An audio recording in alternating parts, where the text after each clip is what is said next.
Wait, So shut up. Got to thank a he couple was people myself. Dude, this came in a while ago as well. We Cobble, thank you so very much for the $500 donation on PayPal as well.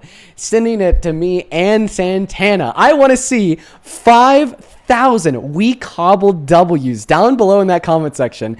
I really appreciate you so much for that love. I really appreciate you so much for that kindness. Show some love to We Cobble down below. I'm so grateful. I'm so fucking grateful for you. That is insane. I mean, that is so much money. I don't know why. Like, my body hurts. My stomach hurts from all of this. I don't know why that's my body's response. No clue. Just know that I'm so fucking grateful for you. Like, I don't even know what to say with the level of kindness that has been demonstrated on today's stream. I'm so grateful. I'm so very grateful. We Cobble with a $500 says American Abroad. Thank you for fighting the good fight. Well, thank you so much for supporting what we do here. I want to see 5,000 Cobble W's down below in that comment section on a very real note. I'm so grateful for you. Same thing to you, Jessica. Thank you so much for the $20 who says, hey, Dean, I'm a 31-year-old trans man from Wisco. Thank you so much for talking about transgender/LGBTQ plus topics. For a long time since high school, I've never had a stance on left and right sides of the U.S. government, but you've really helped me gauge and sway my views. Thank you. Well, stay you. Well, thank you. Thank you so much for the support. I see at the beginning of your message, it says I'm a 31-year-old trans man, so I'd assume that Jessica's your dead name. So I'm just going to call you Anon for that reason, since there was no name attached. I really appreciate you so much. Oh, there it is. Eric. Okay. Yeah, I see that. I do apologize. At the top of the donation, it uses your dead name. And then at the bottom of the donation, it uses Eric. So Eric, I do apologize for dead naming you. Eric, thank you so much for the $20. Please don't spam W's for Jessica in that chat. It is Eric. Thank you so much. And I'm so grateful for your appreciation and love. Same thing to Evelyn. Evelyn, thank you so much for the $150 over on PayPal. Oh my God. Evelyn with a 150 says, please don't forget my son in the Middle East. Evelyn, you know I haven't. His name is Jacob. Thank you. Evelyn, I'm being so real. I was thinking about Jacob last night. I was talking, now that I know his name, about Jacob to my girlfriend. And once again, all my thoughts, all my prayers rest with you and your family. Please let me know how he is. And you don't even need to be sending $150 to do so. You send me a single penny, you send me $1 just so the message populates. Let me know how Jacob is. Keep me up to date, Evelyn. All the love in the world to you. Please show some very special love to Evelyn down below in that chat. Her son is currently deployed in the Middle East. Thank you so much for the 150. Amy, thank you so much for the $64 as well on PayPal. Let's get 100 Amy W's. Thank you so much, Amy. Amy with the $64 says, I had a peeping Tom in my early 20s. I'm 44, but I don't think that there's a day that I don't think about it. It really messed me up and controlled my life in ways I probably don't even realize. Making a hole to watch me is disgusting, but the power dynamic and perverse nature, unfortunately, is real. I'm so fucking sorry to hear that, Amy. And that is exactly why I go so fucking hard on this topic, because it is truly perverse. It is truly sick. It is truly deranged. And it hurts me so much to hear people like this guest defending those attitudes. Over on Super Chat, thank you for the 100 Australian dollars. Control. Show some love to Control down below. Thank you so much for the love. Control with the 100 Australian dollars. Says, it's genuinely upsetting and scary how MAGA men and women can ignore and belittle victims of SA, even with irrefutable evidence, just to preserve their pride. The most intelligent thing that you could do is acknowledge the injustice, agree that you are wrong, and do better. Thank you so much for the 100 Australian dollars, Control. I'm actually going to give that donation message response here in like 3 seconds. I just want to thank one more person. I really appreciate you for the $20, Tori, who says, why is it okay when it's quote-unquote just women? I do not know a single woman that has not been you-know-whatted. Super Chat is really moderating my speech. They do limit what you could say, and I'm sorry about that, Jessica. Sorry, Tori. Thank you so much for the $20, Tori. Now, in response to what Control said about how it's so scary that people could just ignore it with irrefutable evidence, I agree, man. You know, like, I think there's a really big problem with you, dude. A much bigger problem than, you know, I think I'd even be comfortable describing on live in front of an audience, because I don't even think most of the audience would truly get it.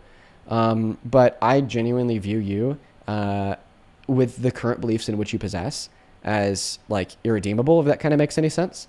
I just think that it is so harmful in so many different ways that you can't even comprehend to deny situations and circumstances of sexual violence when the aggressor of sexual violence admitted to it and the victim confirmed it, right? Like, at that point, you are rejecting the highest evidentiary standard that one could ever possibly possess for sexual violence. So therefore, at that point, sexual violence has no phrase nor wording to communicate what occurred. And what I mean by that is that phrase, sexual violence, no longer exists to you, if that makes any sense. It's a little bit harder to understand. I'm still looking for good ways to word this. I'm working on it. But my point here is is that phrase is meaningless. That phrase doesn't exist. And from your perspective, there's no longer anything that would amount to unconsensual sexual conduct. There's nothing that would amount to sexual violence because there's just genuinely no clear path that you could take advantage of in order to clearly believe that an instance of sexual violence took place. Okay? Because you deny irrefutable evidence. And if everybody thought like you, if everyone else denied irrefutable evidence, women and girls would be getting raped and sexually exploited every single week, every single day. I'm talking like it'd be this draconian world in which every woman and girl is basically just an object to be taken advantage of by the men and boys around them, because we already know that such a significant portion of men and boys, okay, would rape, would sexually exploit, would sexually assault, given that they knew they would face no repercussions for it.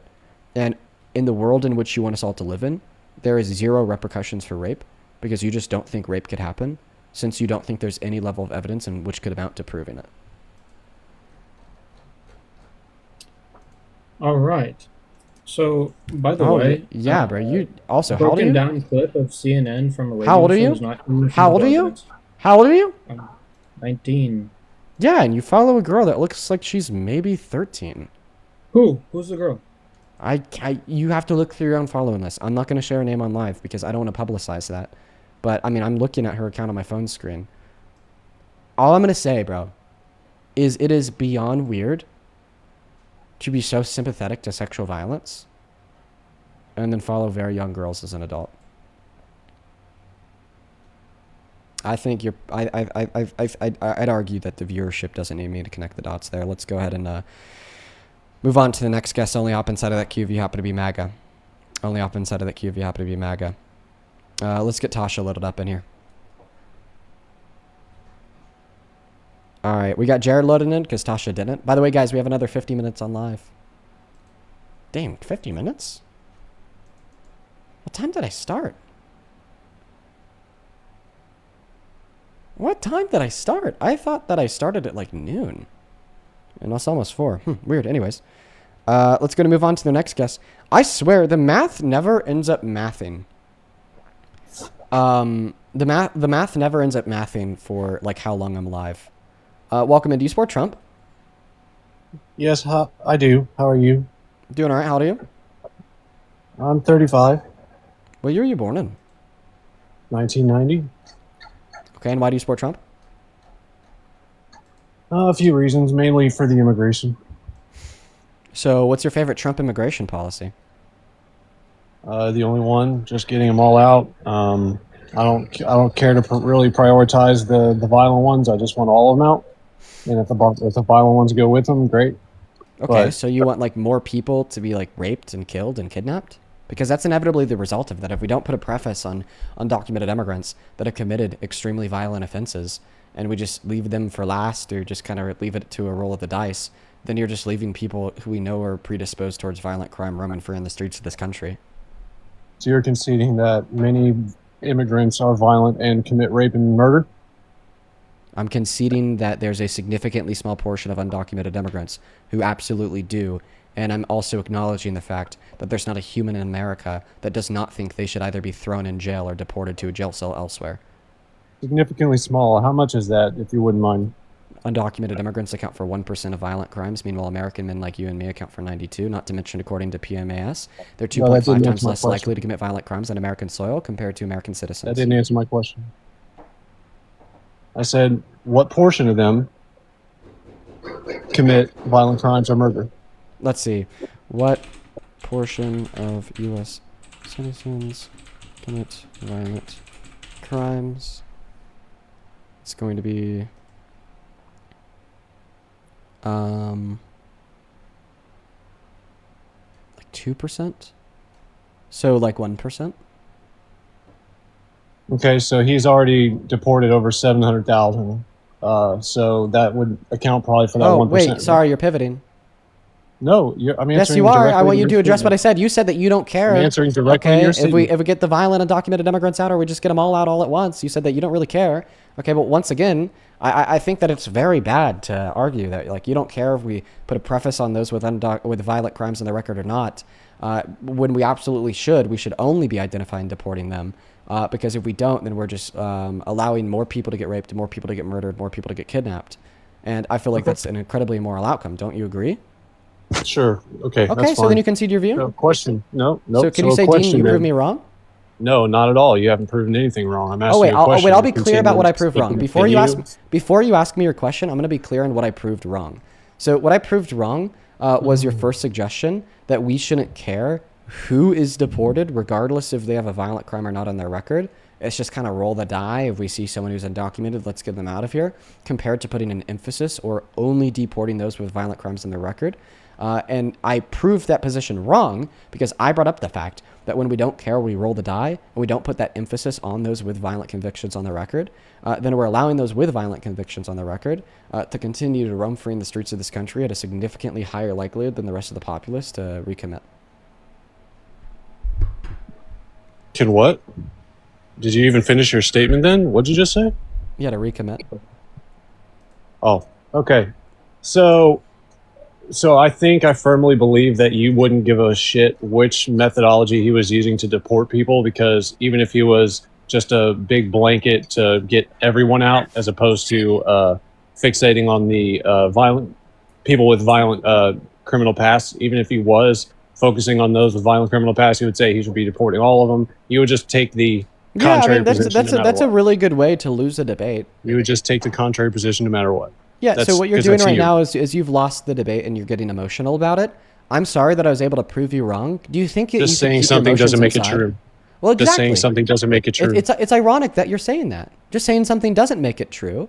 So your only response to my counterposition to your argument is to completely ignore the counterposition, is to completely ignore the corroborating evidence for the counterposition, and then for you to respond by saying, Dean, you're a bad person.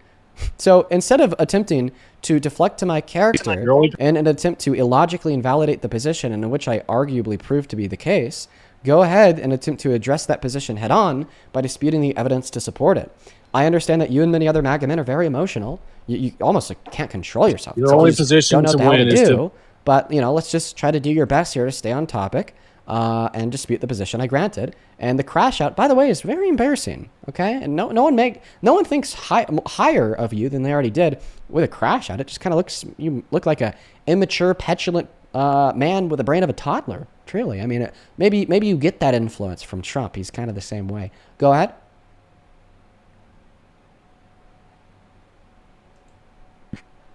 I was going ahead until you muted me.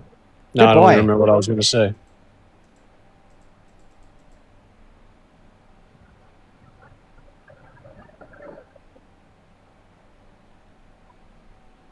Yeah, see, this is what you get. What I get is a W, I know. This is what you get when you don't actually allow someone to speak. When you mute them, you actually derail the conversation, and then there's no coherent conversation to be had. Yeah, that is exactly what you did. Good job. Yeah, I muted you. You're right. Shit, I should think better of it next time. You derailed the conversation by attempting to basically attack my character compared to refuting the What did I attack? I used. What did I attack?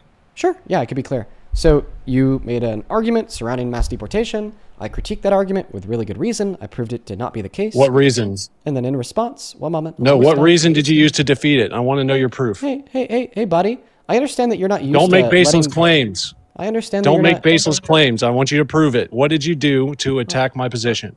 Don't worry, I'll get there. So I understand that you're not used to letting people finish because you've never made a woman finish in your life. But I'm going to ask you to try your very hardest to let me finish in this debate. It's kind of like a step in the right direction. You're taking a big L, bro. If I was taking a big L, then I wouldn't be getting interrupted. You'd probably let me speak myself and dig my own grave. But clearly you're not, which means I'm probably winning. Stating something doesn't make it true. Okay, go on. Actually give some evidence or some substance to defend your claim. Okay. Well, I've already given it 4 times. I don't mind giving it to you for a 5th, though, because I understand you may need me to hold your hand. So once again, the original claim that you made is that you just want all of them. Are you gay? Am I gay? Yeah, why would you want to hold my hand? Why are you inquiring about my sexual preferences in the middle of debate about politics? You just asked if you could hold my hand, and I don't want to hold your hand. I'm not gay. Are you gay? Oh, well, first and foremost, I don't think that 2 men holding hands means they're gay. I kind of used to hold my dad's hand all the time. A stranger, absolutely. That's really weird. And yeah, then stranger, second of all, absolutely. It was me metaphorically holding your hand through the debate. Have you never used that phrase used before? I've heard metaphorical used before, like sexual exploitation. Wait, like, regarding so Trump. now you're bringing Like, up that's sexual kind of- exploitation. No clue what you're talking about. But do you know what an idiom is? I know you know what an idiot is, but do you know what an idiom is?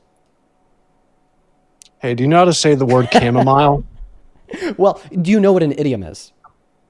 I know how to say the word chamomile, and it's Okay. not with an R. I can promise you that. Very nice. And once again, just demonstrating that you're really stupid because you don't know, because you don't have media literacy and you don't know that it's a fucking troll. I know how to chamomile, use right? But anyways, seriously, do you know what an idiom? idiom is? Sure do. But Okay, I what's don't an know how idiom? that's substantive to the debate. I Oh, thought you were don't about worry. to explain how you attacked my position. I would love I would love to hear that. Oh, yes, but the reason why this question is relevant to the debate is because It's you not. interrupted my explanation by asking me if I'm gay because I asked if I could hold your hand through the debate. But the reason why I'm asking you what an idiom is because an idiom is like a metaphor, like calling somebody a tall glass of water is a metaphor, right? It's an idiom. It's not literal, it's metaphoric. Very similarly, when I asked if you needed me to hold your hand through the debate, I wasn't asking to literally hold your hand. It was a metaphor to shit. I'm represent not- the fact not that we need to put stupid. the guardrails up here because you actually kind of are stupid. You want to throw in ad homs? I'll throw in ad homs. That's why I said it. So, are you gay? Am I gay? Well, no, I'm straight. So just to clarify, you're admitting Prove to it. interrupting me in my position? Prove it. Are you Can you asking show to watch? me? No, I want you to show That's me weird. the brain Okay, that's some scan cuck that shit shows right that there. you're not gay. I want to That's see the brain scan that shows you're not gay. Wait, you want to give me brain? What? I said I want to see Bro, the brain calm scan. down. You want to see my brain? Like, you wanted to see me give you brain? No. No, bro, come on. Back off, dude. Come on, dude. All right, let's just get back to the debate, bro. Anyways, to get back to the debate. So you asked me how I disputed your Everybody's position. watching. Sure, I'll go ahead and repeat it. So your original argument in which you made was that you just want to get all the undocumented immigrants out, regardless of like what the rate or who. Doesn't matter if they have a criminal record, violent crimes or not. And then my refutation to that position was very clear. Okay. All right. So anyways, the refutation to that position is like we very clearly need to be putting an emphasis or only detaining and deporting / jailing undocumented immigrants that are guilty of very bad, heinous, violent crimes. Okay. Because when we don't do that and we do it this other way, okay, of just focusing on anybody and everybody, regardless of their criminal record, then we ensure that there's more undocumented immigrants out there that are culpable for those violent crimes, that are not caught, are not imprisoned, and are not deported. All right, which will then only ensure that there's a higher likelihood they recommit. And when we're operating on the whole countrywide macro scale, that only means more material victims. So I've now reduced your position down to more victims of violent crimes. Clearly, we should prefer the position where there's less victims of violent crimes, which would be the position that we identify, jail / deport undocumented immigrants with those bad crimes on their records. Okay, and then for everybody else, we give them a pathway to residency or citizenship because that'll actually make our economy much better, increase real median wages, reduce poverty, and therefore reduce crime. So go ahead, and please don't ask me to give you brain again. That's strange.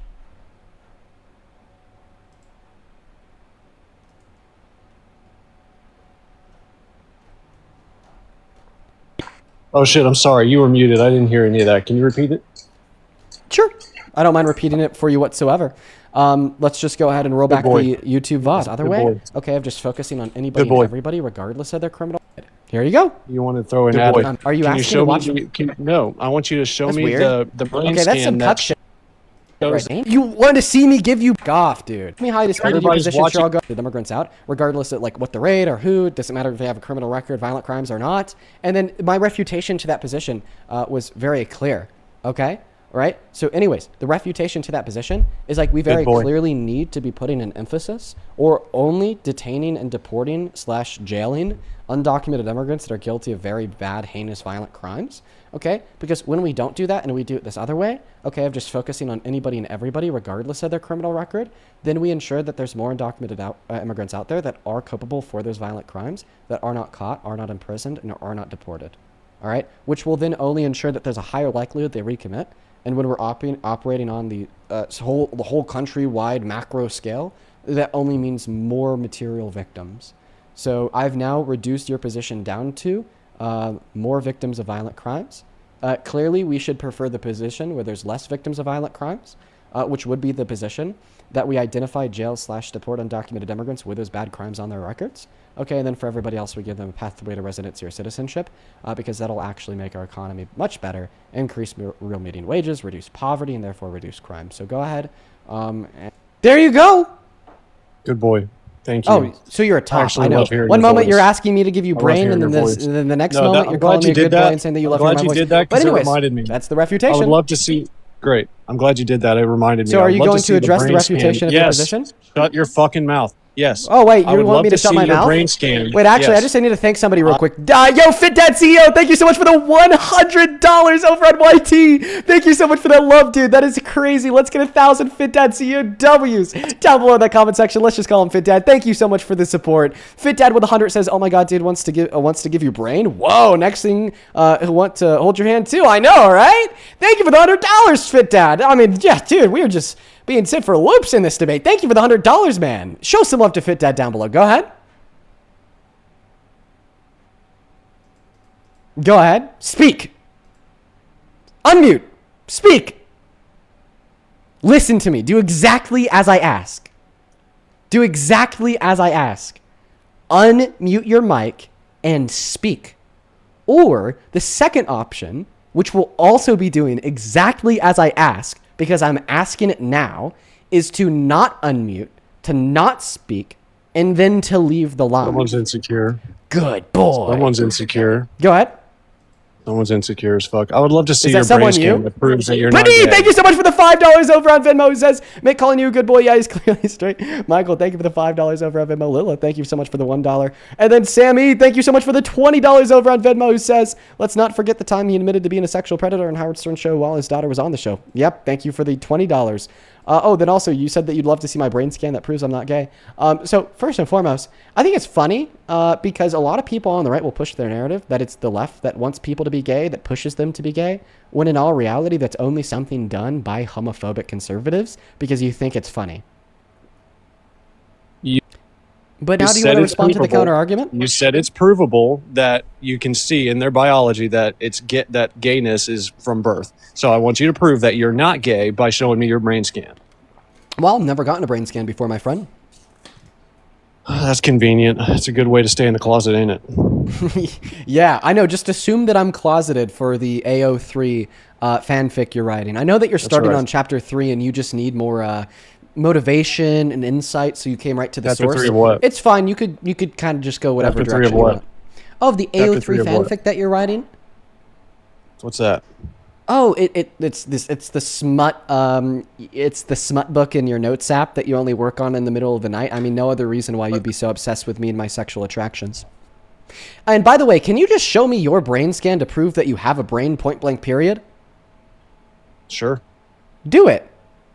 I've just destroyed the shit out of you, so I'm obviously way smarter than you. What is that, a brain scan? I don't think. Can I see a brain scan, please? No, I just gave you evidence. Wait, you can't give me a brain scan that you have a brain, therefore you don't have a brain. Thank you.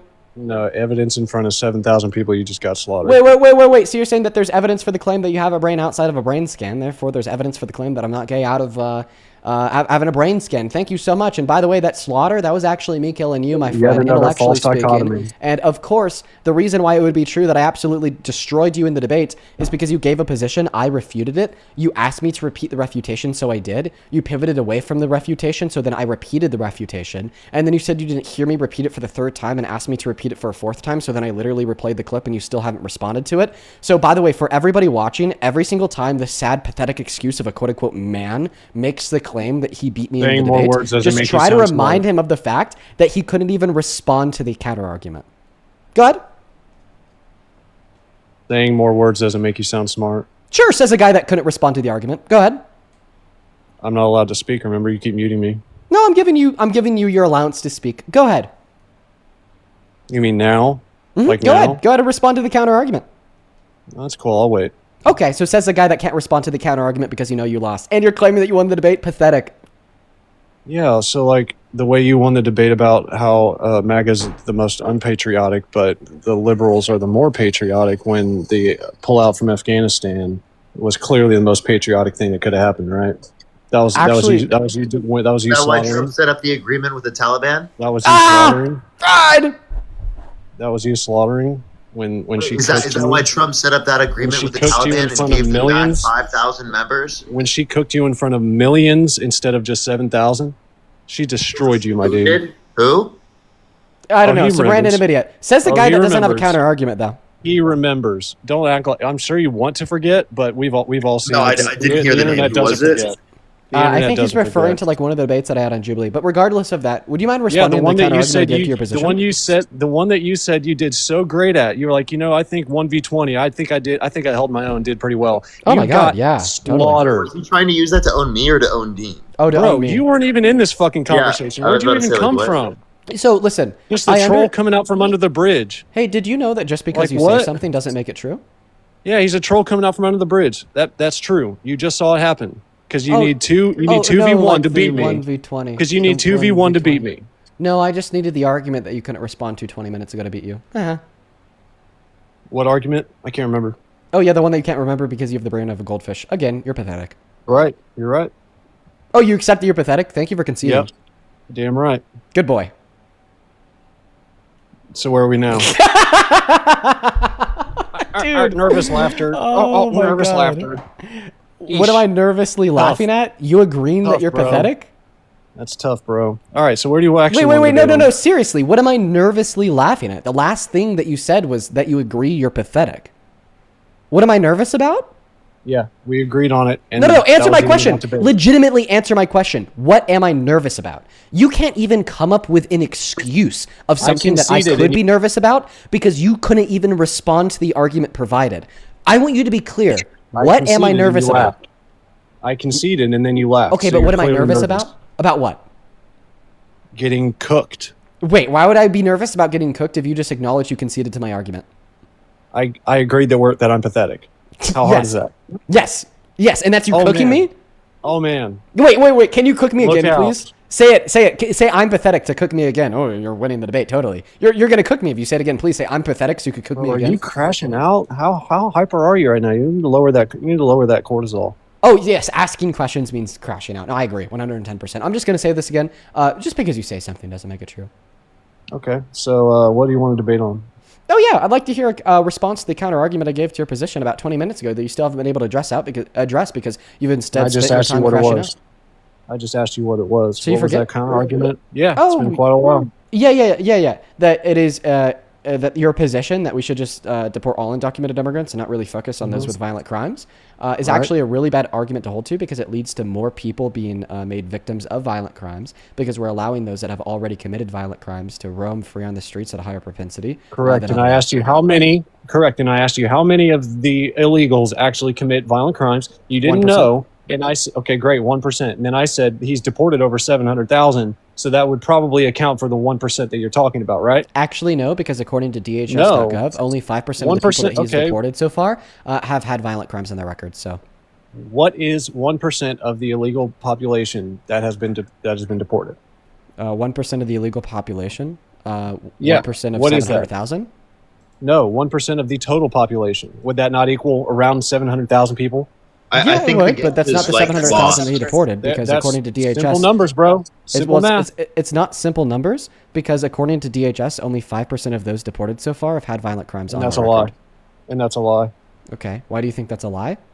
Because liberal judges, activists that actually let people out after 5, 6, 7, 8 violent crimes and then allow them to continue to reoffend, those people are not given their actual... You mean one judge that did that? I was in the middle of speaking. Shut your pie hole.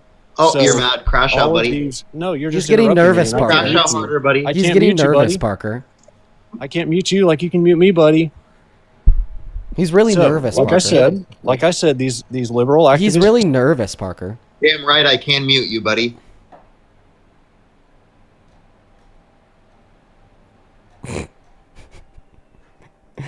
Why do they get this angry?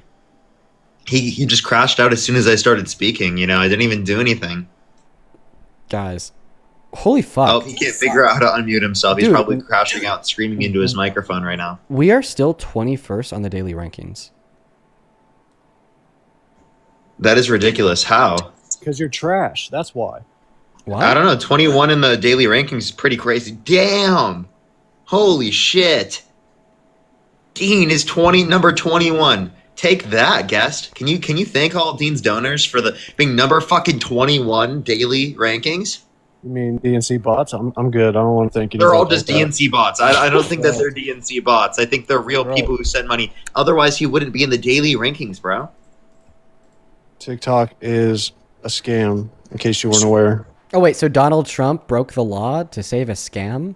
Correct, because that's Yeah, what and got he him sold it to elected. one of his buddies, making it a scam. By the It's way, a propaganda machine. You just said that it's a propaganda machine owned by one of Trump's friends. By the way, Was the it's a only propaganda reason that he machine got owned by elected. one of Trump's friends. It was the only thing that got him elected was misinformation and propaganda. So you can thank TikTok for him being elected. Wait, did you just say the only reason that got Trump elected was misinformation and propaganda?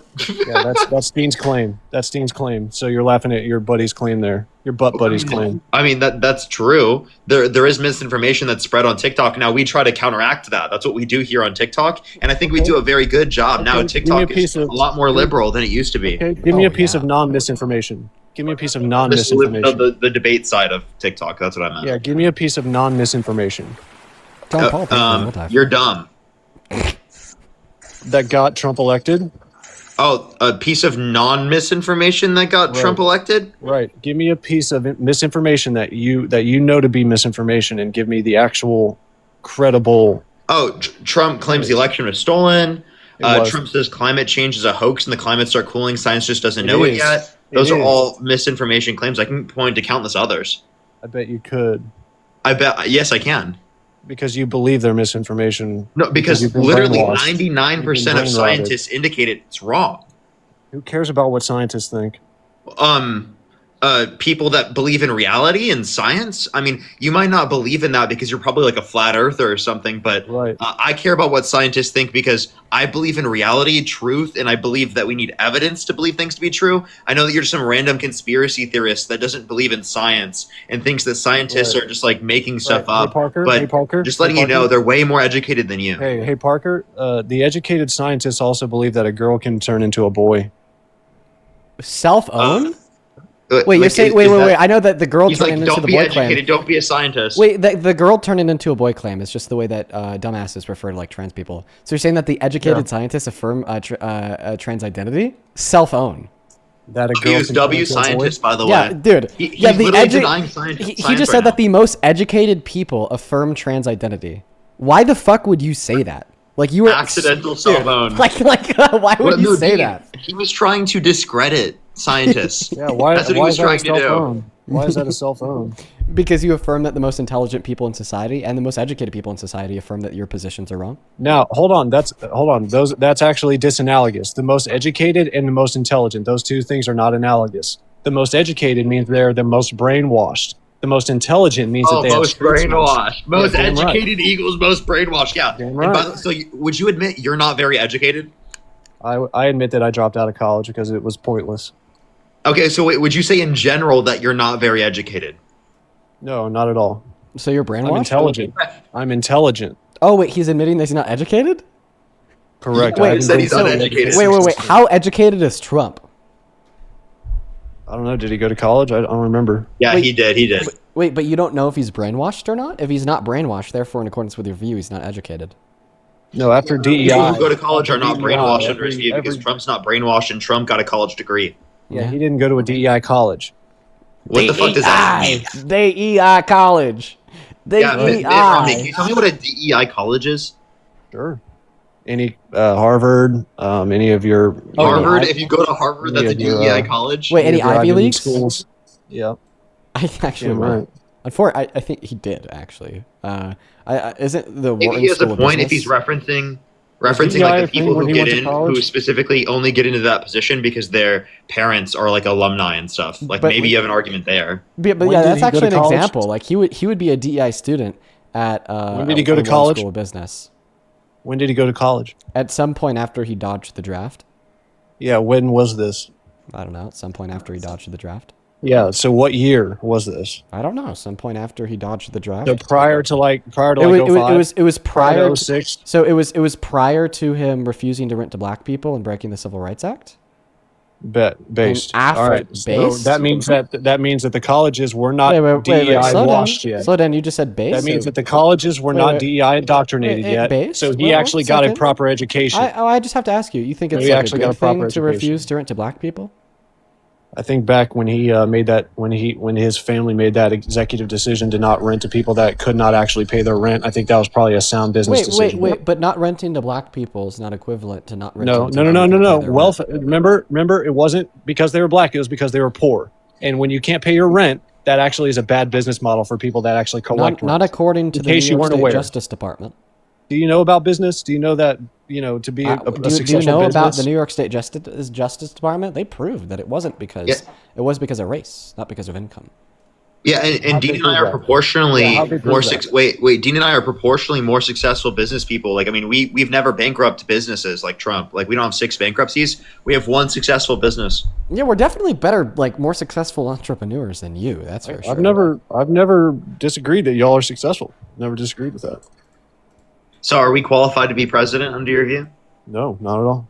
Okay, so then obviously that's not a standard for determining who's qualified to be president. So, I never said it what's was. the reason why you think Trump is qualified to be president? Because he's not an establishment shill. That's why. Okay, what does that even mean? Can you It means specify? he's not a lifelong politician that is only in it for lining the Okay, so pocket. what's bad about a lifelong politician that means that he's not that?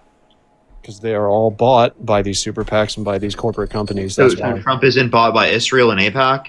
Of course he is. That's why I don't support him anymore. Okay, so then you don't support Trump. Correct. Okay, well, we got him to concede. No, I never admitted to it. Hey, sir. You never said you support Trump? Is that not the first question Dean asked you? That's right. And I got him to sit on here with me for almost an hour, just like a good little boy. Okay. Well, I mean, actually, I think that you've been sitting on our live for just about an hour, like a good little boy. I mean, like the rules didn't even pertain. The rules didn't even pertain to you, and you just wanted to talk to me so bad that you came up here and sat down on my live like a good little boy for over an hour. Why are you so obsessed with me? Wait, I like to clarify. It's not even that you took my time. It's that I took your time. I cook And lids you for a wanted- hobby. And you wanted me to take your time. You wanted I me to cook lids take for all a of your hobby. time. I Okay, cook then you lids should. as a vocation. Then you should probably find a new hobby because you're very bad at that one. Got slaughtered. Okay. How so? I just got you to concede. Run What do back you to mean? film. I think that Run we got back like to 4 bond. Wait, remember when you conceded that you're a dumbass?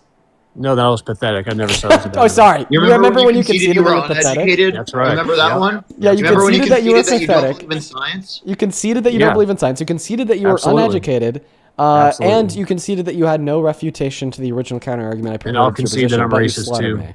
I'll concede that I'm racist too. Oh, I recognize your voice. I'm sure you do. I hope so. Will you concede that you're a pedophile, Phil? Not at all. Never have. Remember when you got called out for calling underage minors, Phil, and you defended it, Phil Young? Calling? What are you talking about? Remember when you got Get your- called get out your for facts following straight. Get your underage facts straight. minors on TikTok? Oh, and then following. you That's and right. your Following. you and your wife defended it, Phil Young? Defended what? Defended you following underage minors on TikTok, Phil That's Young? this guy? Yeah, what does Yes, following mean?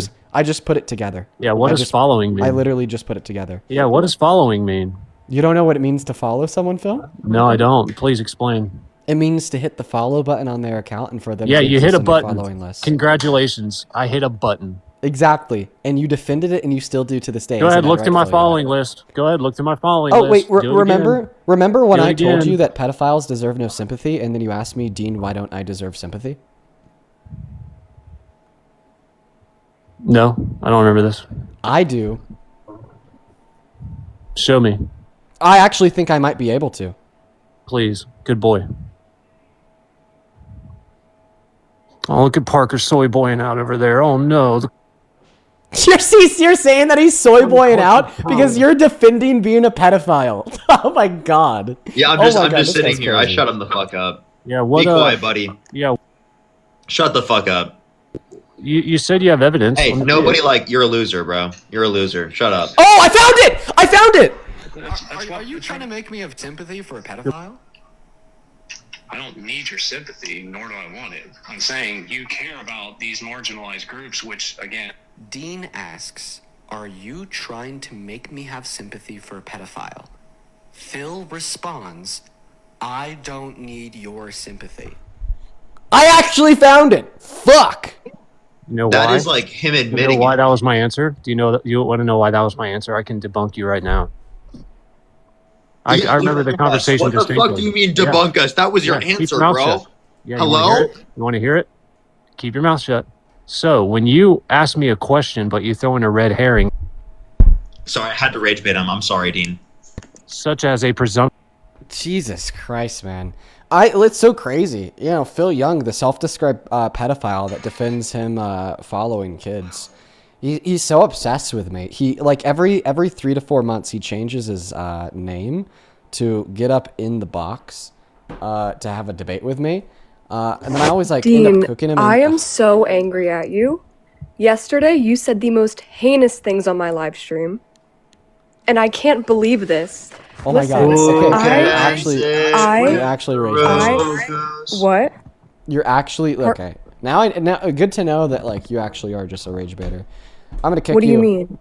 I'm gonna kick How you. am I rage baiting? You're disrespectful. You're disrespectful. In 5, 4, 4, 3. 3, Finish it off. 2. I didn't even kick her. Someone else did. That's funny as hell. That's pretty funny. That's gonna get that next guest loaded up. I didn't even kick her. I didn't even kick her. I was gonna wait until one of the mods kicked her. That's good. That's good. Parker, how's your day been, man? It's been pretty good. It's been pretty good. I spent it with my girlfriend. We literally just played games and hung out. I got breakfast. Nothing much. What about y'all? Fire, bro. Fire. You know, we've just been doing our debates. Man. Tomorrow we're back on the main account. I think that me and my girlfriend are both just really ready to take that little vacation. Yes, bro. You got to let me know the specific days you're going to be here, bro. Yeah. Unfortunately, I'm going to say a vague range of hours away from you so then people can't geolocate me. But we will be more than like 4 hours away from you. Makes sense. Because I know that I told you that we'd be in the area, but turns out we won't. I kind of forget just how big of a state California is. Yeah, California's pretty huge, man. Yeah. Do you support Trump? Carmen's not here. Like Colorado, for instance. Colorado's like not like a super small state, like maybe some on the East Coast. But I mean, you could go side to side in Cali and in Colorado in 4 hours max. So. Yo, can you hear me? Yeah. Do you support Trump? Can I say something real quick? Are you a Trump supporter? That Goku guy you debated, I know him personally, and I just want to say thank you because I did not know how far gone he was, and that was really scary. So, dude, I couldn't even imagine that. So, see, like the people that I talk to, like that Goku guy, who just straight up say like, "Oh, like it is seriously just like fine for that to happen." Like they're just people on the internet, if that makes any sense. If that was like somebody crazy. that like I knew in real life, I would be fucking, whoa, what the hell? You know, like I know. Yeah, dude. So that's crazy. I hope you have a good rest of your day, and I'm at least happy that you kind of know who the people are that are in your. I mean, he's unfollowed and everything's gone, so we're done. Yeah, So. bro. Fuck. You have a good rest of your day, all right? And thank you for You being a too. man of Love you integrity. guys. Hell yeah. That's what a man of integrity looks like. That's Base. what a man of integrity looks like. W them. By the way, Dean, I was going to let you know. I'll be on for like 10 more minutes, and I think I'm going to start my live, just letting you know. Yeah, that's like perfect timing. I've been live for 3 hours and 48 minutes, so perfect timing. 10 out of 10. Alrighty, perfect. It's going to get that next guest credit loaded up into the box. Hey, Wendy, thank you so much for the $50 over on Super Chat on that YouTube stream. Appreciate you so much for that love, Wendy. Let's get 500 Wendy W's down below. As always, Wendy, I'm so very grateful for you. Thank you so much for your support. Michael, thank you for the $5 on Venmo, who says, this is Phil from Phil Young from 25 minutes ago. You caught it way before I caught it. Thank you so much, Michael. I wish I would have saw that. And then Kaylee, thank you for the $10 over on Venmo, says, brainwash woman scientist here with bachelor's degree from a DEI college and a 6-figure job. You're so brainwashed. So terrible. Quite frankly. I'd also like to thank Serena. Thank you for the $10 over on PayPal. John, thank you for the $5 for the Rage Bait. And Shayla, thank you for the $6 as well. Huge shout out to you. Let's try to get that very last guest of the night loaded up into the box. If you are MAGA, let us know. We'll pull you up here, quite frankly. Okay, where are we at? We got Kruger loading up in.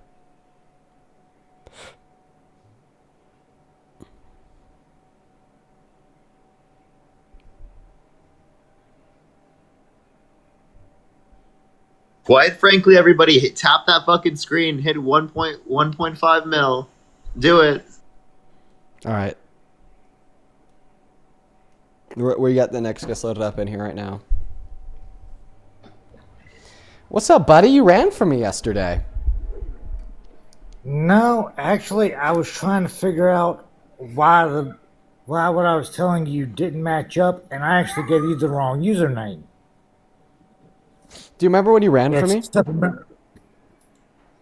I think something else was going on too. But do you remember when you ran for me? I think it had something to do with the IRGC or something to that effect. Do you remember when you ran for me? Vaguely. I don't think I actually ran from you. I think I went to go find the correct information, which I finally found a little while ago. Parker, do you want to talk to this guy, or not worth it, and should we move on? It's up to you. I've already talked to him a few times. Oh, okay. You're going to want to see this, Dean. I actually gave you the wrong username. It was Sup America 2. All right, moving on. This guy's name is MAGA for life.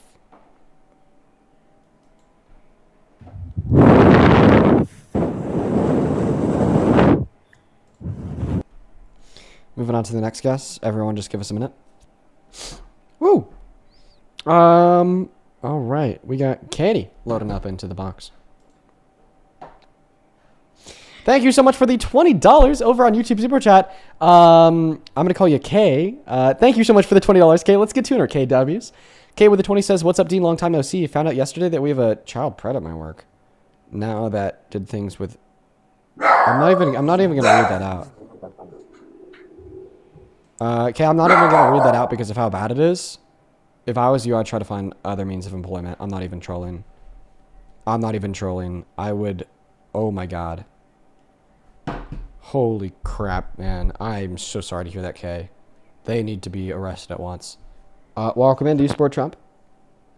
Yes, I do. Remember when you joined Parker's stream and you called him a weak soy boy that can't bench 2 plates? Yeah, remember when you showed me that's that this guy? white boy arm? Oh, yeah, and then I flexed on him, and then you said tiny little white boy arm. I mog you to oblivion, kid. No, I don't think so. Oh, undeniably so. Dude, I just think I have bigger muscles than him. What can I say, dude? My muscles are so huge. Real. Like, actually crazy. I think we both just mog this fool. That he knows that, like, my muscles are so much bigger than his, bro. We both mog you. Both me and Parker mog you. How does it feel to be a beta? Sure, pal.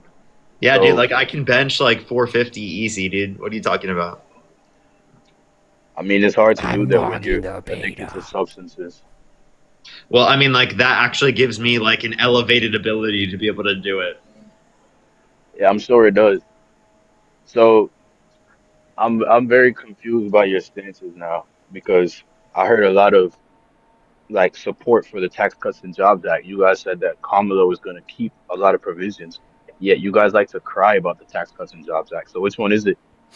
So the issue with the Tax Cuts and Jobs Act is the fact that a disproportionate amount of the cuts in the bill went to 1% income earners making over $400K. And also the fact that it didn't generate a high ROI insofar as how much was spent on the bill. When I talk about the TCJ, I don't even like say it's the worst thing ever, right? Like I rank it a C- because there's some cuts for the average American, just not enough. And basically, Kamala Harris's tax policy addressed all those concerns, right? Because she wanted to increase the taxes on the top 1%, so we're addressing that disproportionate tax cut going to the top 1%.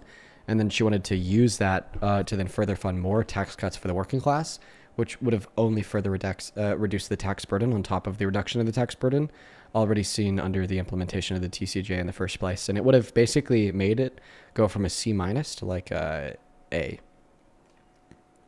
want to say A+, but Yeah. A.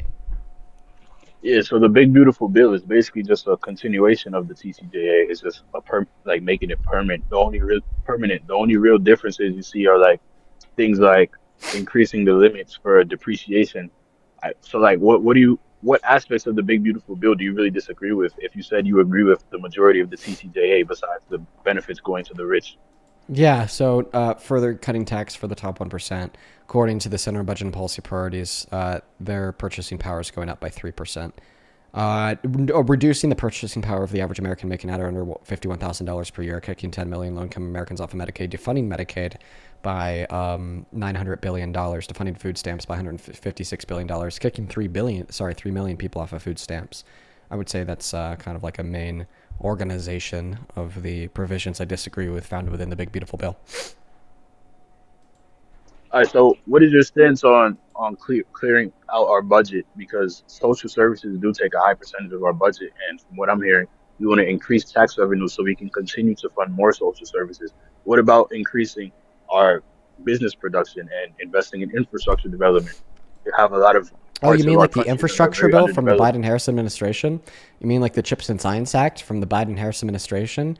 You mean like the biggest boom we've ever seen in investment in American manufacturing under the Biden-Harris administration? Yeah, You just so made my those argument are for me. yeah, so those are good policies. I'm not going to disagree with those policies. However, we see that tax revenue used as a weapon is much more potent than just giving out random subsidies. So if you actually give tax revenue, like for example, the 20% QBI deduction for small businesses, that has led to an increase in small business growth.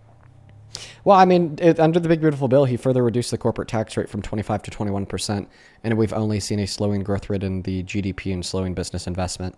Not to mention, after the original tax cut and the corporate tax rate from 35 to 25, Brookings, a financial institution, indicated us that it led to no new macro level business reinvestment. So. Wait, And that's so is your because higher claim corporate that tax rates actually incentivize corporations to reinvest more back into their company. Because remember that corporate tax rate only hits what is left after all deductions, which would include business expenses. okay? So is your claim that Trump's policies this term have not led to any foreign direct investment, like companies bringing their money back into America? Yeah, so my claim is definitely that Trump's policy has not led to any net increase in real fixed private investment into American manufacturing. That is exactly what I'm saying, 110%. And by the way, Okay, so I would really appreciate if you'd address the point that I just made, because you said if we cut their taxes further, that'll lead to more growth. But that's not what we saw historically. It's not what we saw under Trump in his first term. It's not what we saw downstream of Reaganomics, and that's not what we'd expect theoretically. Because when we would cut the corporate tax rate, we're just giving less incentive to business owners to reinvest more back in, since the corporate tax rate taxes what is left in after deductions, including business expenses. well, no, that's not the point I made. I said there will be more business growth, so there would be an increase in small businesses. For example, in the black community, which I am a black man, I know Why yours, would there be more business growth if we cut the corporate tax rate? because of the QBI deduction that allows you to write off 20% of business Wait, I'm talking about the expenses. corporate tax rate, not a QBI deduction.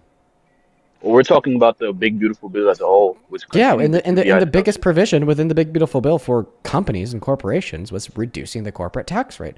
So how does reducing the corporate tax rate inspire business growth? Well, that's not my point. On the corporate tax rate, Okay, so that's not your point at all. that's more so like for attracting businesses to come to America. My point is about growing small businesses, What attracts increasing the number businesses of to come to businesses. America is going to be our economy, our purchasing power, the size of our consumer base, and the amount of money that our consumer base has. And because right now the consumer base is getting less confident, spending less, and they have less money because of increasing cost of living to do with increased cost of healthcare, housing, food, yada yada, so on and so forth. We are seeing a very unattractive environment to get more businesses into America, which is why we see less investment, and also why we saw the worst jobs report since 2003, ignoring recessions last year. Worst 90,000 jobs lost in February, and the most manufacturing's bankruptcies since 2008 as well last year. And Parker, I appreciate you for coming up, and I'll send you right here in a moment. Alrighty, appreciate you, everyone. I'll see y'all later. Have a good day. Have a good one. Yeah, so as it pertains to the corporate tax rate, that's probably one issue that I'm not really too focused on. I will say that I would prefer it to be lower, but I'm more so focused on small businesses, which the QBI deduction has helped small businesses grow, specifically Yeah. in the black community, where we saw from 2017 to 2022, the black business rate jumped 57% due to Trump's policies like the TCJA. So what is your rebuttal to that? So actually, the QBI deduction is good. I mean, I don't dispute the QBI deduction. I don't know if it helped too much, but it's definitely not bad. But I'd argue here that there's larger powers that influence worse outcomes for small businesses, given Trump's economic policy. The first influence there would be a flat corporate tax rate. It used to be staggered. So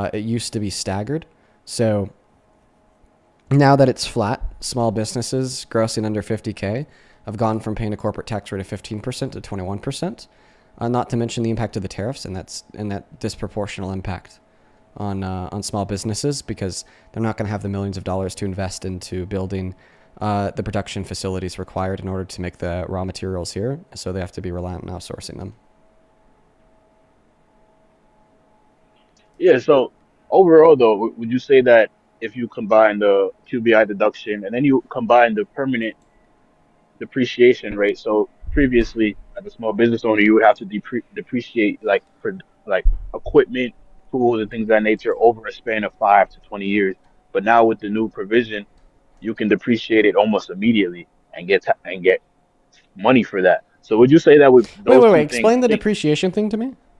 Like I'm 5? yeah, so basically, yeah, so you could basically depreciate the cost of like your equipment. For example, like if you own a bakery and you had to buy ovens, you could depreciate that cost on your tax returns Yeah. So over. you've always been able to claim a depreciation as a loss. So what did the Big Beautiful Bill change?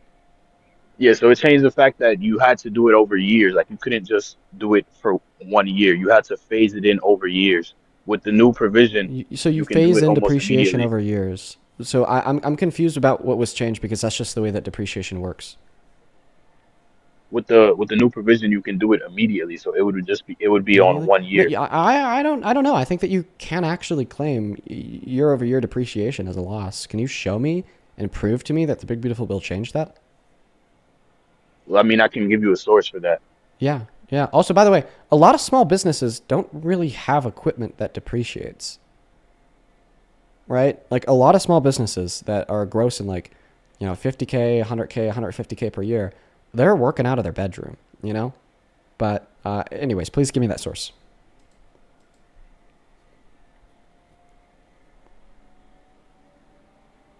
And I don't see.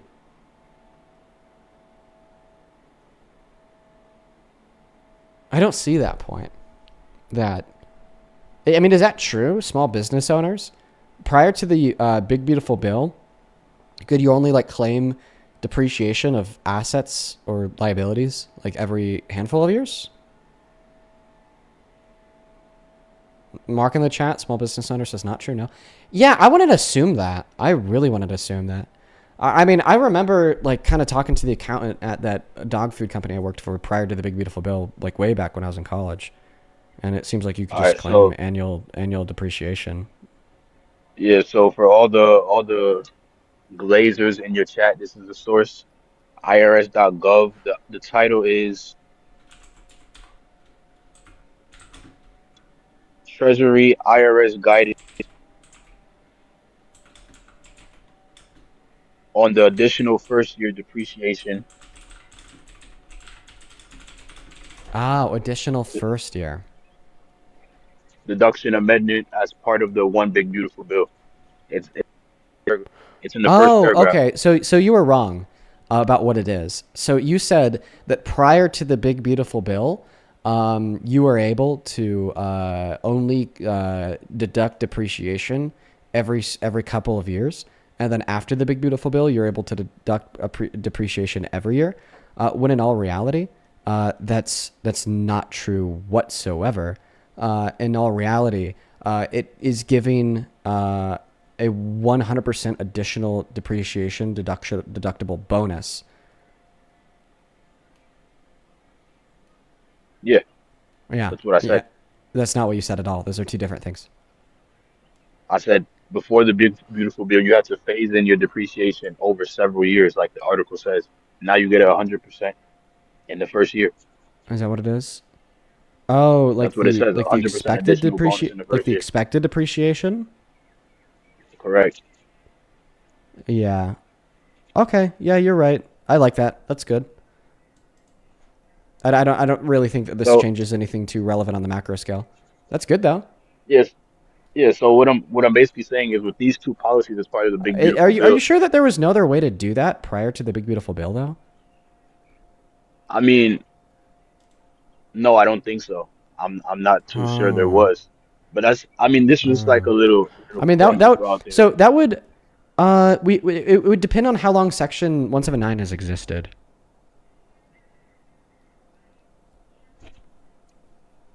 I don't Yeah, know. I mean, It depend on how overall, long my section overall 179 has point existed. is just that you can't punish the rich without punishing the poor. So if you continue to hike taxes, or for example, like if we all know how the rich keep their wealth, they take out loans against their assets and then use that. If you try to tax those loans, you're inevitably going to hurt poor people who also take out loans against their assets, like people who refinance their houses. So how are you going to target the rich without hurting the poor? Oh yeah. Well, I mean, I think that you just gave a really good example. You only get taxed on loans that you take out against your assets if your annual income is over $1 million.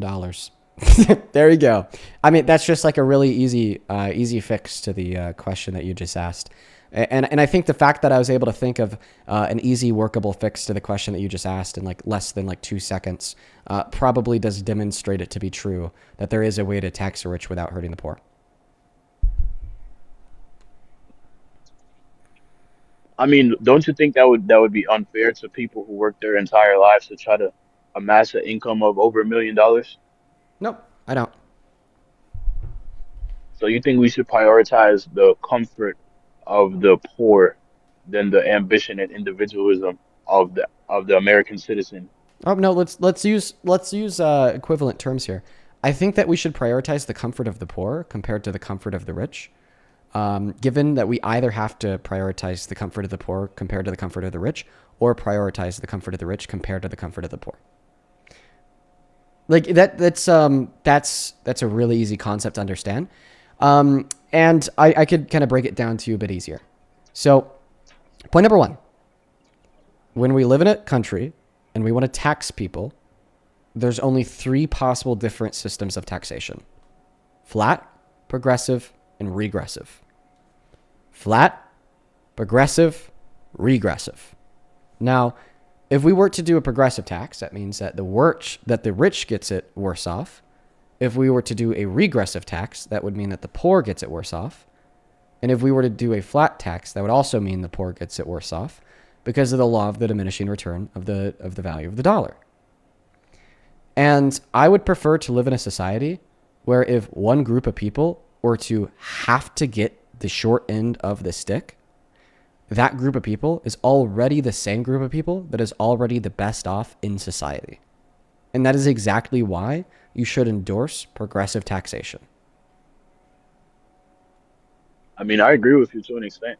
Like, I do agree that we should take care of the poor. However, I don't think it should be at the expense of building our country up. Because when you invest heavily, when a big proportion of your budget is social services and safety nets, where do you progress as a country? Because we see countries like China and Russia trying to overtake us. If our ability to project economic power I fails mean, because we're so the busy the focused on the the safety nets, happiest what do we become? countries, the happiest countries in the world with the most social and economic mobility, with the highest reported levels of quality of life, are those with the most social safety nets.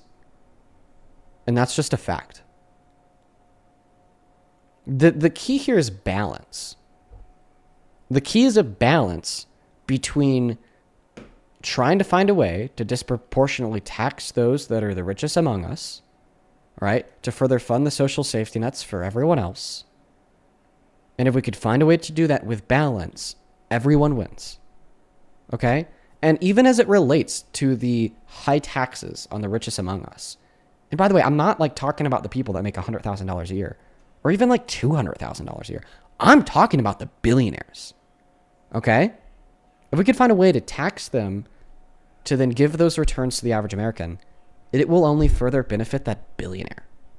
And I don't feel like this is something that a lot of people are able to acknowledge, okay? Especially on the right or the left, because it's like, God damn, like I don't really want to benefit them. Like, fuck. All right? But it's a fact. Because when you have Americans that are happier, when you have Americans that aren't living in financial insecurity, when you have Americans that aren't living paycheck to paycheck, then you have Americans that might go spend $200 on groceries compared to $150. Then you have Americans that might get that nicer hotel room compared to the basic deluxe. Then you have Americans that might spend another $10,000 on the newer car compared to $10,000 less on the car off of Facebook Marketplace. Then you have Americans that might do 2 vacations and 2 trips over United compared to maybe none. And that's kind of my point here, is that trickle-down economics doesn't work. I think it's time we try trickle-up economics. I think it's time that we focus the average American, the working class, and those that need the help. So ultimately, down the road, they will then turn around, spend more money, making the business owners happy too. That's what we need. So It's a conversation in which includes a benefit for everyone. I'm not, in this conversation, no one is getting ridiculed. In this conversation, no one is getting the middle finger. In this conversation, no one is getting the short end of the stick. And in this conversation, it's the average American and the working class that benefits the most. I definitely see what you're saying, yet I don't think it's very realistic because there's never been a time in history. I know you're going to quote the 1950s tax rate of being 90%, but you have to also put in context that the majority of that was going towards the military. It was not going towards social services. So there's never imagine really if it been time. was. Imagine Yeah, if if it it wasn't was- going to the military and was rather going back into the pockets of the average American, meaning that they then had more money to spend. Yeah, so you also have to put this into historical context. The reason why America was thriving after World War II was because we were literally the only functioning economy alive. All the other countries got their economies tanked. So Which is so I don't understand why you use this as a point, because then it's actually less likely that our economy would be more thriving, because then the global market is disrupted. So you're saying that our economy was able to thrive with the worst possible global conditions because everyone else was fucked and we had super high taxes on the rich?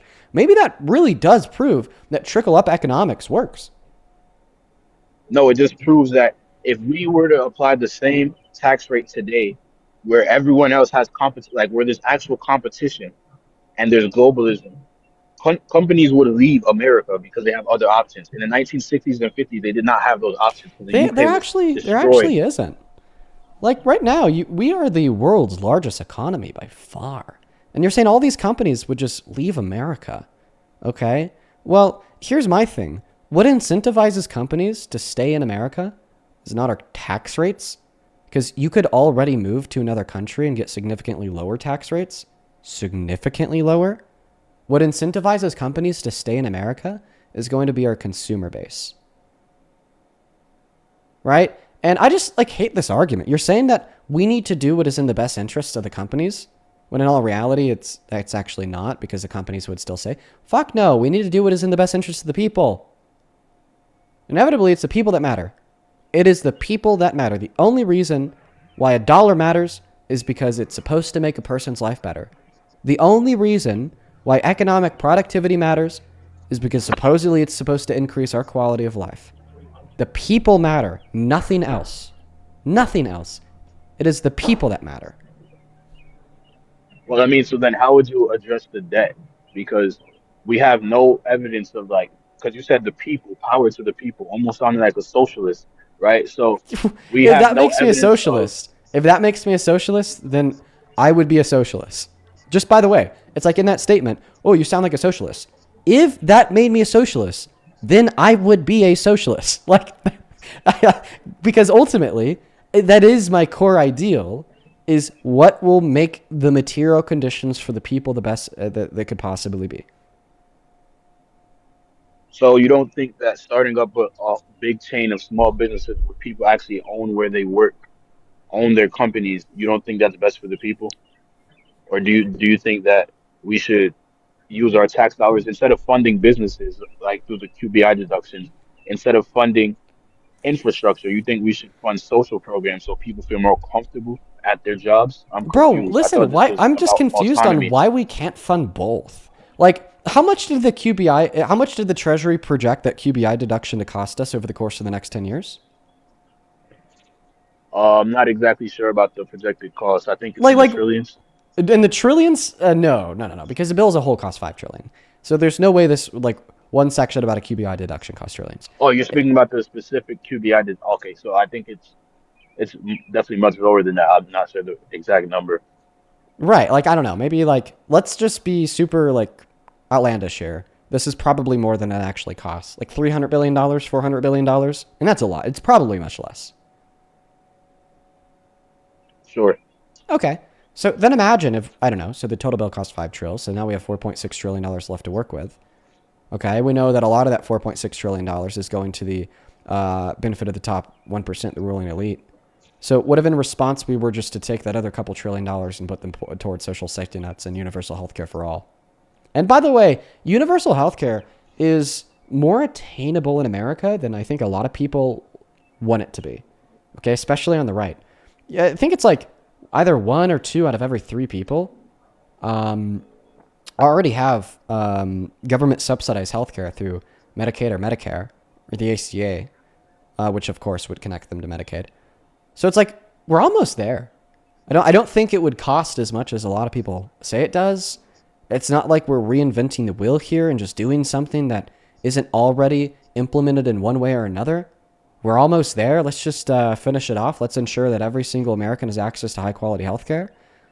And I mean, I think that this would actually further the goals of maybe yourself here, because now all the Jeff Bezoses of the world are going to have more people to do their slave labor for 18 hours a day for $20 because they're not going to be in the hospital bedridden for the next 2.5 years of their life because of a chronic condition that could have been caught with a preemptive healthcare they couldn't afford.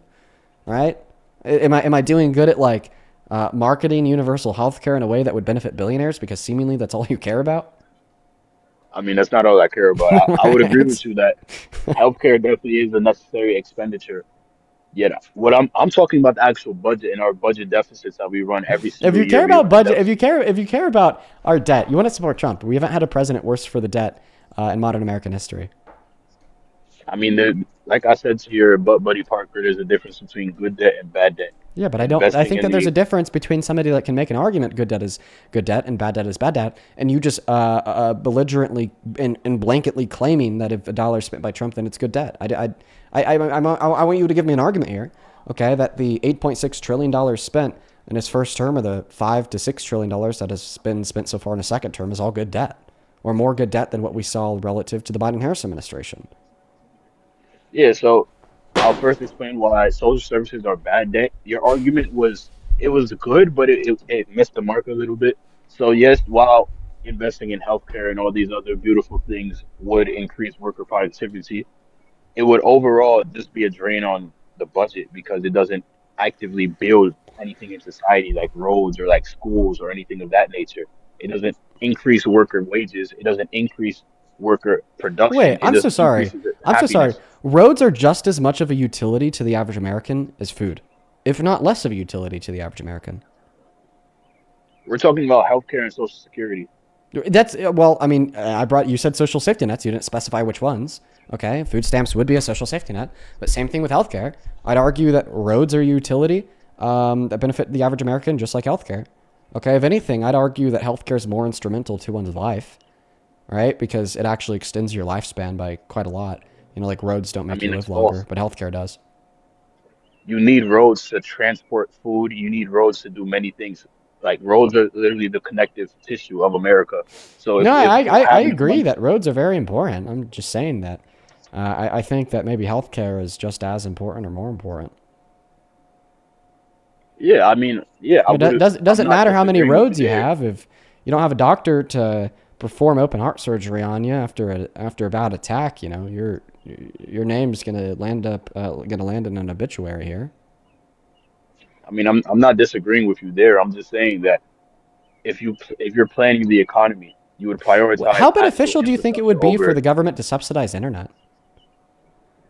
It would be very beneficial. Yeah, wouldn't it? Yeah, Right. So would you support the government subsidizing internet? Internet? yeah, I definitely would. Yeah, because it's a beneficial service. It would increase productivity and profits Okay. because more people would have access to the I internet. think that food and clean water and housing and healthcare would also increase productivity and profits. No, those are living expenses.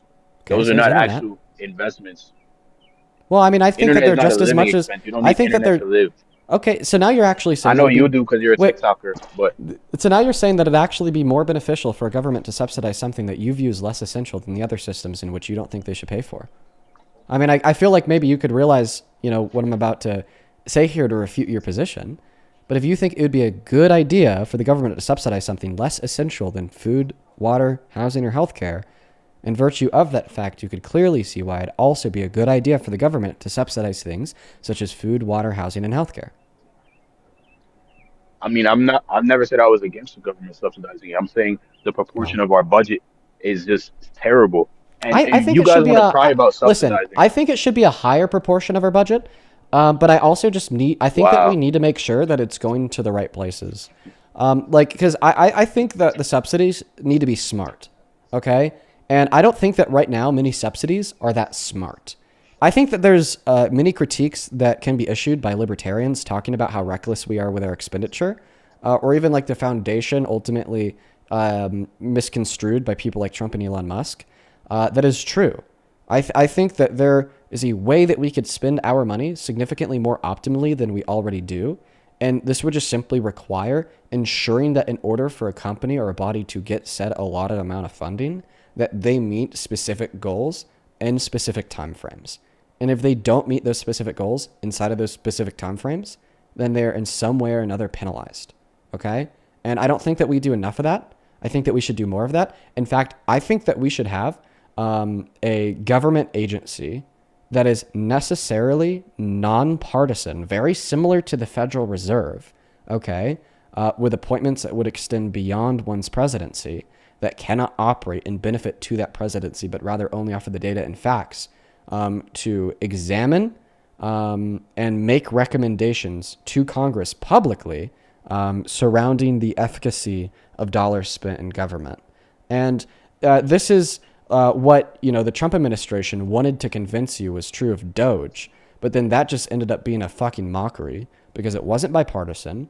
It wasn't ran with merit. It was ran by drunk college kids and some idiotic billionaire.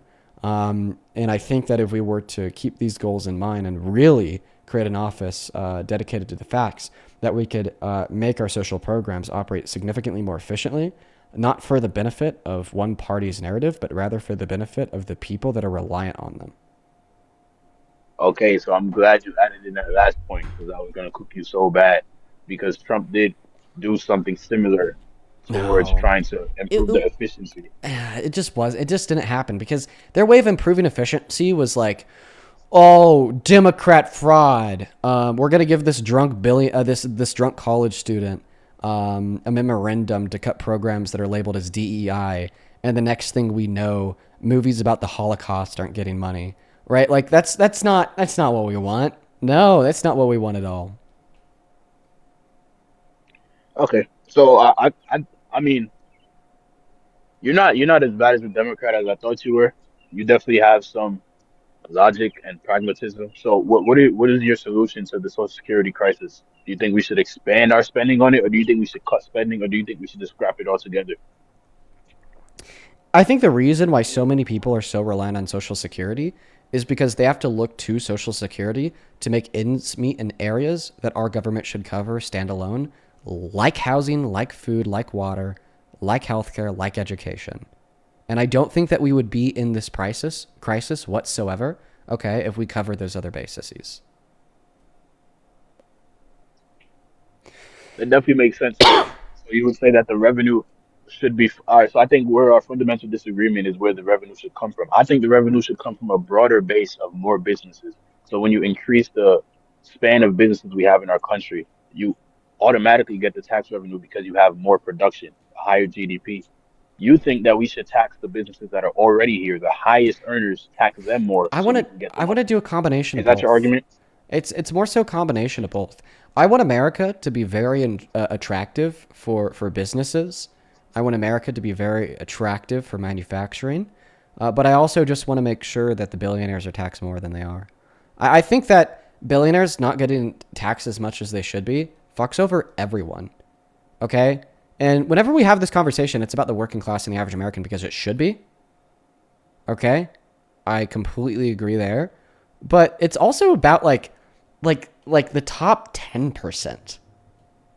Like the second through 10th percent of income earners, I think, are picking up a lot of the burden just to kick the can down the road a little bit more that should be put on the billionaires, right? And that's like last priority insofar as things that we want to fix, because I care so much more about the average American than I do the second through the 10% of income earners. But what I'm absolutely saying here is we just need to put the taxable burden on the billionaires. It is so insane to me, okay, that the top 1% is paying an effective tax rate of 17%, and then billionaires pay an effective tax rate of like 2 or 3. Yeah, I definitely agree with you when it comes to that point. So I think where we're really getting our wires crossed here is just the fact that I believe in just freedom of market, free businesses. I think that the more businesses you bring to America, the more jobs you create, and the more like, for example, like you guys like to talk about the tariffs, right? How in the short term it would lead to higher prices, more layoffs, things of that nature. But couldn't I say the same thing about raising the corporate tax rate? Because yes, while in the long term it would lead to reinvestment in the company, in the short term it would lead to higher wages but less people. So if you want to Why increase would it the lead to wages, that? Wait, why would increasing the corporate tax rate on a company do anything other than incentivize them to put more of their money back in their business?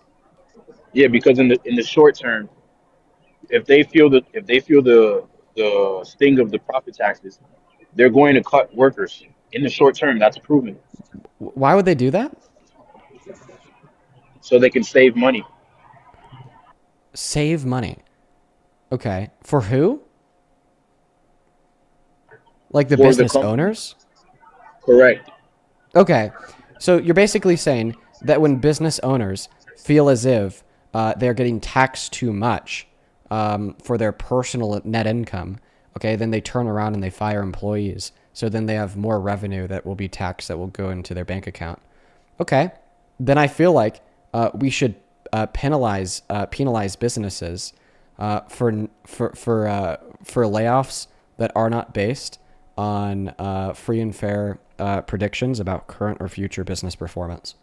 I think that businesses who fire their employees not because it is in the benefit of the business in the short or long term, but rather only benefit in the benefit of the financial stake of the owner personally, should be penalized with higher taxes themselves.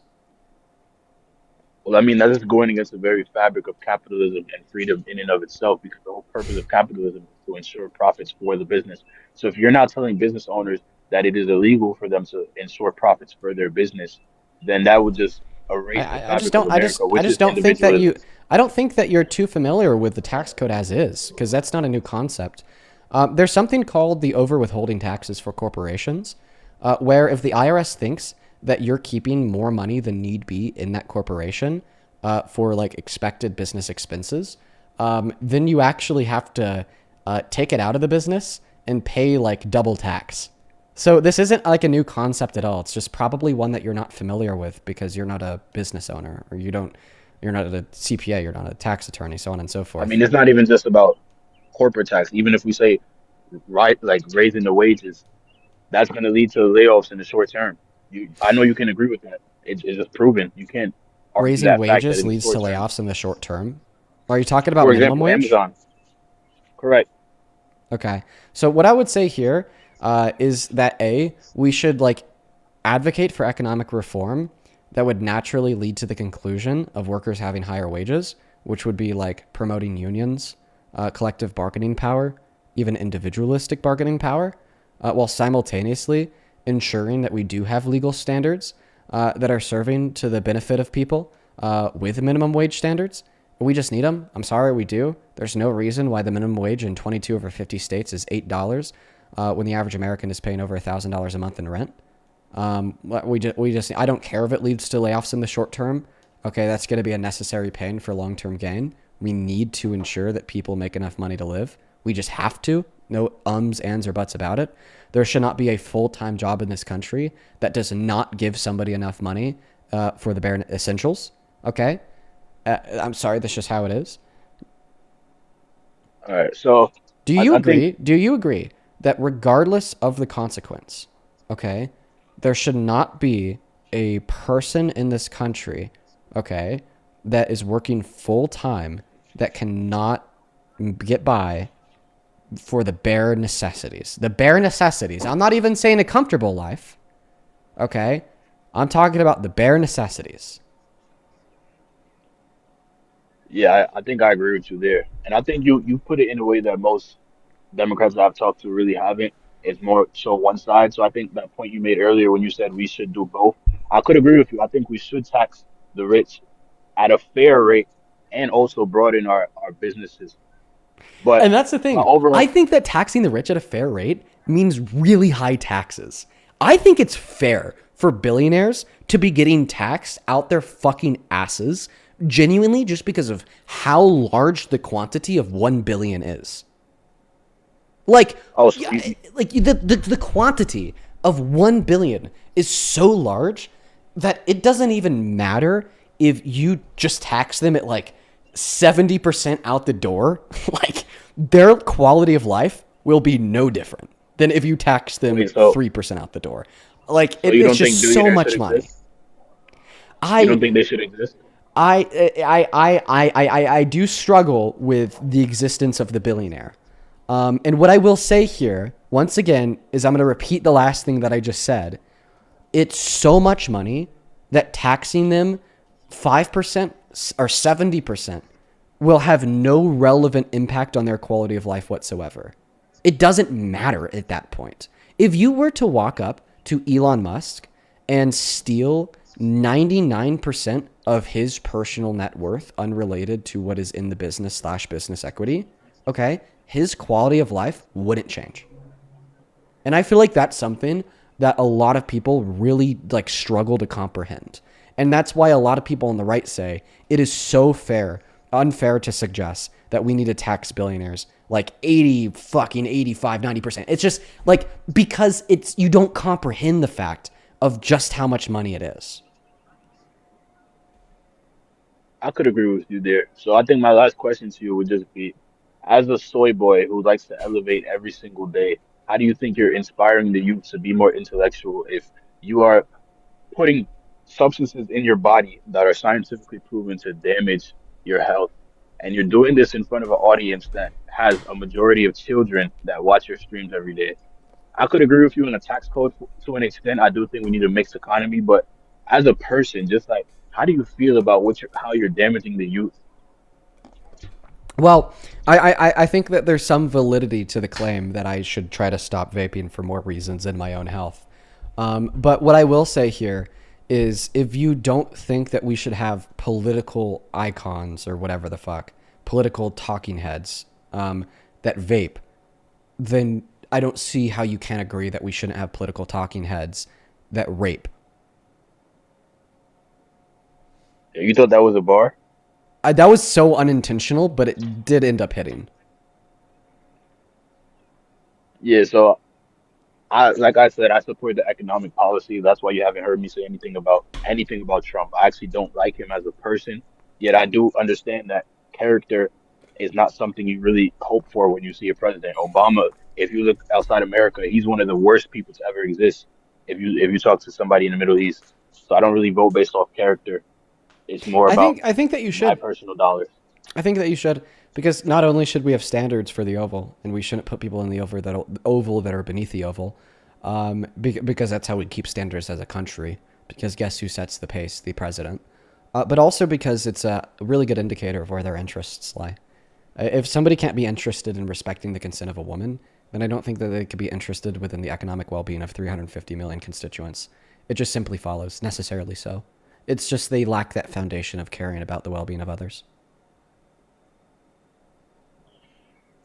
Yeah, I would agree. So, really, how would you move forward with the next candidate? Would you try to get them to move toward the more center of broadening our business base and taxing the rich, or would you, or I don't how think would that you, you realize basically, how that would you feel?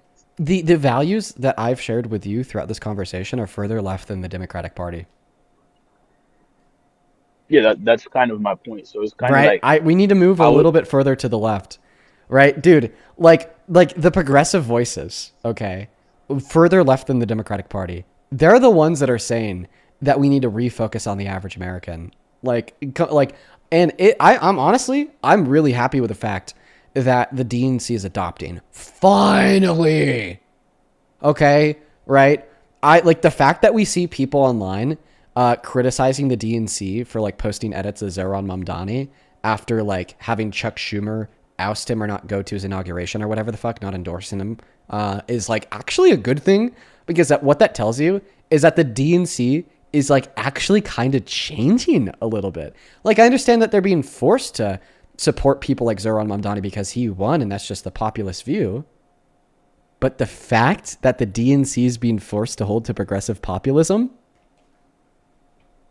that's good.